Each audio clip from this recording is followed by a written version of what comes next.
17 দিনের আমরণ অনশনে শরীরটা ক্ষয়ে গেছে সোনম ওয়াংচুকের। ওজনও কমেছে 8 কেজির বেশি। রক্তচাপ আর সুগার নেমে গেছে বিপজ্জনক স্তরে। এমনকি উঠে দাঁড়ানো কঠিন হয়ে পড়েছে তার জন্য। বাইরের শরীর দুর্বল হলেও ভিতরের অনড় মনোবল এতটুকু কমেনি। স্পষ্ট জানিয়েছেন শিক্ষা ব্যবস্থায় জবাবদিহিতা নিশ্চিত না করে তিনি অনশন ভাঙবেন না।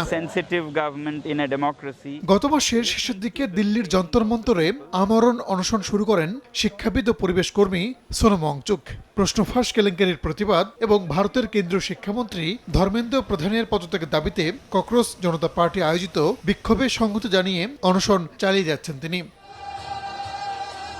সোমবার সাংবাদিকদের প্রশ্নের জবাবে ওয়াংচুক দাবি করেন এই আন্দোলন সম্পূর্ণ অরাজনৈতিক। বিজেপি সহ সব রাজনৈতিক দলের নেতাদেরই এই মঞ্চে যোগ দেওয়ার আমন্ত্রণ জানান তিনি। অনশন শুরুর পর সরকারের পক্ষ থেকে কোনো যোগাযোগ না করার বিষয়ে ক্ষোভ প্রকাশ করে ওয়াংচুক প্রধানমন্ত্রী নরেন্দ্র মোদীকে সংবেদনশীল হওয়ার আহ্বান জানান।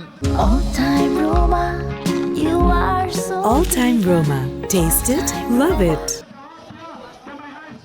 সোনম ওয়াংচুকের স্বাস্থ্যের কথা চিন্তা করে উদ্বিগ্ন দেশের বিশিষ্টজনেরা। অরুন্ধতী রায়, নাসিরুদ্দিন শাহ থেকে শুরু করে অনেক বুদ্ধিজীবী তাকে অনশন প্রত্যাহারের অনুরোধ জানিয়েছেন, যাতে দীর্ঘ লড়াইয়ের শক্তি বজায় থাকে। তবে ককরোচ জনতা পার্টির ব্যানারে শুরু হওয়া এই আন্দোলনকে ঘিরে যন্তর মন্তরের উত্তাপ দিন দিন বাড়ছেই। তীব্র দাবদাহ উপেক্ষা করে প্রতিদিন হাজারো মানুষ যোগ দিচ্ছেন শিক্ষার্থীদের এই নৈতিক লড়াইয়ে।